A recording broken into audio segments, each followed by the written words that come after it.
Thanks, Speaker. I move the bill be read a second time. Last year in the Secure Jobs Better Pay Bill, the Parliament passed legislation to improve job security, increase wages and to close the gender pay gap. It worked. We have had the strongest jobs growth for the first year of any Australian government. 500,000 jobs have now been created. 85% of those jobs have been full-time. Wages are growing at their fastest rate for a decade. The gender pay gap has fallen to its lowest level ever, and the number of days lost to industrial action has fallen sharply. But many Australians are not receiving the full benefit of these changes because of loopholes that allow paying conditions to be undercut. For these workers, the minimum standards in awards and enterprise agreements are words on a page with little relevance to their daily lives. The businesses which use these loopholes are able to undercut Australia's best employers in a race to the bottom. If we want workers to be paid properly, we need to close the loopholes. If we want casuals to have a pathway to secure work, we need to close the loopholes. If we want enterprise agreements to determine minimum rates of pay at a workplace, we need to close the loopholes. If we want gig workers and those in road transport to have minimum standards, we need to close the loopholes. Those workers have waited long enough, so today I ask the Parliament to come together and close the loopholes that undercut paying conditions this year. In relation to wage theft, it is already a crime for a worker to steal from an employer, as it should be. But it's not a crime for an employer to steal from a worker. We will close this loophole. An employer convicted of intentional wage theft could face up to 10 years' imprisonment. Significantly, courts will be able to impose fines of up to 3 times the amount of the wage underpayment in both civil and criminal contexts, allowing penalties to be proportionate to the scale of the misconduct. Employers who take reasonable steps to pay the correct amounts or who make honest mistakes will not be criminally prosecuted. The Fair Work Ombudsman will be able to enter cooperation agreements with employers who come forward and, as was requested by COSBOA, a new voluntary small business wage compliance code will provide assurance to small business employers that they can't be pursued criminally if they take appropriate steps to comply with the law.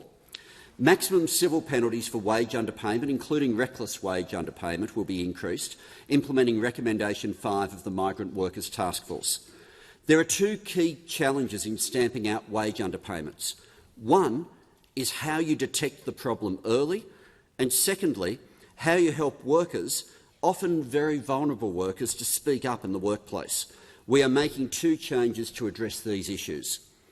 The first is an amendment to the current process allowing worker representatives to access workplaces to support workers. Currently, the Fair Work Commission can decide to allow a representative to enter a workplace without 24 hours' notice if there is a reasonable prospect of the destruction or concealment of evidence. We will give the Commission the capacity to also grant right of entry where it is satisfied there is a reasonable suspicion of wage underpayment. There can be cases where the paperwork is impeccable, but wage theft is occurring. For example, if a worker is being directed to clock off but is still required to work after that, you will only uncover this by attending without notice. Existing safeguards applying to right of entry will continue. This bill makes no change to Section 483AA for access to non-member records and keeps the prohibition on accessing residential premises.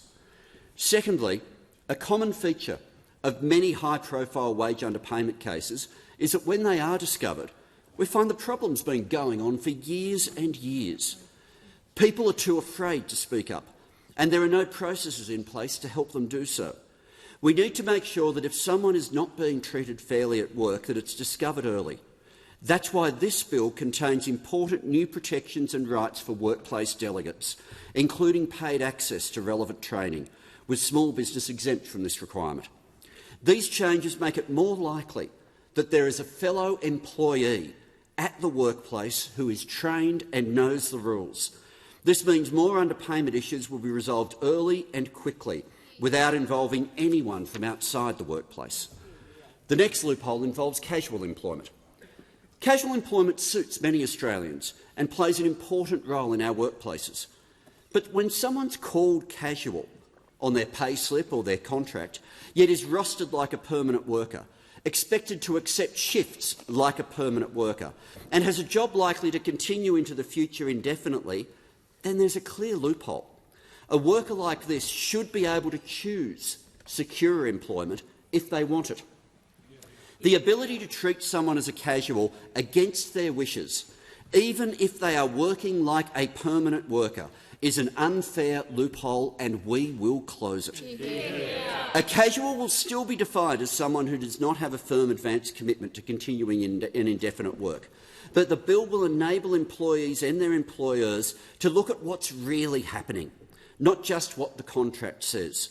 Employees will be able to notify their employer that they wish to be permanent if they believe they no longer meet the casual definition. Providing certainty to business, casual employees will remain casual unless they actively choose otherwise, and where an employee chooses to become permanent, no back pay will accrue. Most casuals who are eligible won't want to convert. Most will prefer to keep their loading. But for those casuals who maybe are supporting a household with that job, they're more likely to want security. Their rent isn't casual, their bills aren't casual. They need a better option for security. The Fair Work Commission will have the ability to resolve any disputes, including through arbitration as a last resort or in exceptional circumstances. The bill also prohibits sham casual arrangements, which will stop employers deliberately and unreasonably misrepresenting to an employee that their employment is casual when it is not. The next problem is the labour hire loophole. There's a legitimate role for labour hire in Australia, for surge work, for specialist work, or to provide temporary replacement workers. Because of the inherent insecurity, labour hire workers are usually paid higher rates of pay, and those cases are completely unaffected by this legislation. But when a business agrees on rates of pay in an enterprise agreement and then asks labour hire workers to work for less, this is the labour hire loophole, and this bill will close it. Yeah. On application, the Fair Work Commission will be able to make an order requiring labour hire workers to be paid at least the minimum rates in a host business's enterprise agreement. The Fair Work Commission must not make the order unless it is fair and reasonable to do so.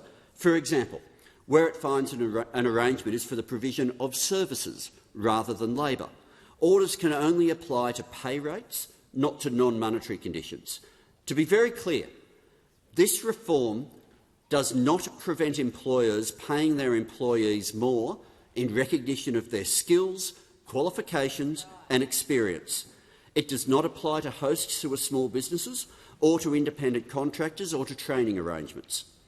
The bill contains broad anti-avoidance protections that will stop businesses deliberately changing and manipulating their operations to try to get around these new obligations. The Fair Work Commission will help businesses to implement these obligations, including through developing guidelines. In relation to employee-like workers, the road transport industry and unfair contracts, a definition of employment is needed. Avoiding paying worker entitlements by calling a relationship independent contracting when it is in reality an employment relationship is not appropriate and must end. Courts will now be required to look at the totality of the relationship, not only what's on paper, but to work out what is really going on.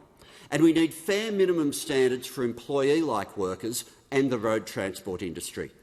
Currently, gig workers have no minimum standards at all.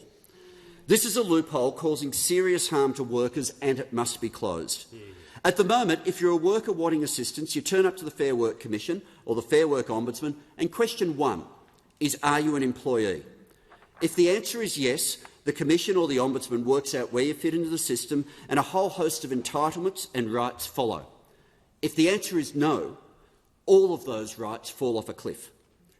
The amendments in this bill will close the loophole and turn that cliff into a ramp allowing the Fair Work Commission to make minimum standards orders for workers on digital platforms who do not meet the definition of employee but nonetheless have low bargaining power or low authority over their work or comparatively low pay. For example, people doing work via digital platforms in the NDIS, working in aged care, delivering food to people's homes or transporting us around. In many countries, the answer for these types of workers has been just make them an employee. We are not doing that. We are going to accept the form of engagement. But what we're asking within that form of engagement, surely there are some minimum standards that are appropriate. For example, the Fair Work Commission might come up with a minimum rate of pay. In relation to rideshare, it might go for a 5-minute or a per-minute rate rather than an hourly rate. Why? Well, because it would need to be a rate appropriate for the form of engagement. Things like insurance, working time standards, these are possible without changing the form of engagement. Things like rostering and overtime, though, these would change the form of engagement and are not permitted under the bill. Similarly, you couldn't logically pay someone for all the time that they're just on the app, because that would wreck the form of engagement. Gig workers will have new rights to seek reinstatement if they've been unfairly deactivated from the platform. Gig workers have the same financial obligations as other workers and should not have their platform access and livelihood unfairly cut off without any chance of redress. The road transport industry is currently operating in a way that is putting businesses, workers and their families under immense financial pressure and undermining the safety, sustainability and viability of the industry. The problems are starkly illustrated in the Without Trucks Australia Stops inquiry by the Senate Standing Committee on Rural and Regional Affairs and Transport, chaired by Senator Glenn Sterl, who joins us in the chamber now. Acting on calls from the industry to make an urgent change, the bill will allow the Fair Work Commission to set minimum standards for the road transport industry and to hear disputes about unfair contract terminations. The bill contains a number of guardrails to ensure that the mistakes of the Road Safety Remuneration Tribunal are not repeated. A notice of intention process gives parties an extended period to consider draft minimum standards orders before they become binding. Particular issues that are already comprehensively covered by other laws cannot be regulated. The Fair Work Commission must be satisfied that any order will not have an unreasonable adverse impact on the viability or competitiveness of drivers. Parties affected by a potential order will have the right to be heard before the order is made, and a fail-safe process to allow an employee or employer organisation or the Minister of the day to apply to suspend the operation of an order in order to enable a full merits review to take place. Importantly, the order will be made by an expert panel within the Fair Work Commission, which must take account of advice from a road transport advisory group, with subcommittees able to provide additional expertise, or for a group formally established under this bill. This is a clear requirement to ensure orders acknowledge the practical realities of the road transport sector. We know that the challenges that drivers face are made worse with complex contractual chains in the trucking industry. To address this, the bill will provide for regulations to empower the Fair Work Commission to make minimum standards for participants in road transport contractual chains. The government will continue to work with industry and union representatives to craft these regulations to ensure they are appropriate and effective in addressing pressing challenges such as fair payment times. And we need better protections against unfair contract terms for independent contractors. Existing protections against unfair contract terms under the Independent Contractors Act have not worked. This bill creates a new low-cost and efficient jurisdiction at the Fair Work Commission for resolving disputes about unfair contract terms in services contracts for independent contractors below a high-income threshold. The next problem we are dealing with is fundamental. Every worker has the right to go to work and come home safely. Currently, manslaughter is a crime. but the same kind of culpable conduct is not prosecuted as manslaughter if it happens at work. We will close this loophole. This bill makes industrial manslaughter an offence, a long overdue recommendation of Mari Boland's 2018 review of the model work health and safety laws. The offence includes penalties of $18 million for bodies corporate and 25 years imprisonment for officers. The most serious penalty should apply to recklessly or criminally negligently causing the death of a worker. This part of the bill became essential because of the advocacy of the families of workers who never came home, and some of whom are in the gallery right now. This bill is for Kay Catanzariti and Barney Catanzariti, whose 21-year-old son Ben was killed on a construction site at the Kingston foreshore here in Canberra when a concrete boom collapsed on him and 2 other workers. This bill is for Shauna Branford and her husband Peter Branford. Shauna's 39-year-old brother Glenn Biddle was killed at work in an explosion in North Ryde, New South Wales. You have been tireless, resolute and courageous in advocating for reform over many years. The Albanese Labor government acknowledges you and your work on these important changes to the law, and we pay respect to your loved ones who are not here with us today to see this bill introduced. This bill will also deal with other loopholes. It will expand the Asbestos and Silica Safety and Eradication Agency to eliminate silica-related diseases in Australia. It will simplify workers' compensation for first responders with post-traumatic stress disorder, including firefighters, Australian Federal Police employees, ambulance officers in the Commonwealth jurisdiction. It will further improve bargaining by giving the Fair Work Commission the power to make enterprise agreement model terms, allowing franchisees to bargain together in the single enterprise bargaining stream, and allowing employers covered by a multi-enterprise agreement to bargain with their employees for a replacement single enterprise agreement at any time. To strengthen provisions against discrimination for employees subjected to family and domestic violence, to make sham contracting laws fairer, to clarify the operation of the Fair Work Ombudsman compliance notices, to simplify registered organisation demerger provisions, and to clarify the small business redundancy exemption in insolvency contexts. The debate about these laws has now been raging for years, ever since we announced these policies from opposition. You know, 3 arguments are always made when people don't want to argue the merits of an issue. They'll complain about consultation, they'll talk about something that the issue is not, or they'll ask for delay. But my request in the debate we're about to have is simple.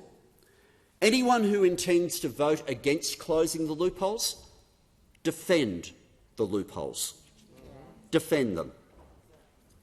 If someone thinks it's reasonable that wage theft should not be a crime, defend it.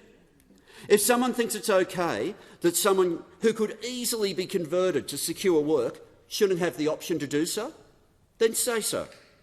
If someone believes that low-paid workers in the gig economy should have absolutely no minimum standards, make that case.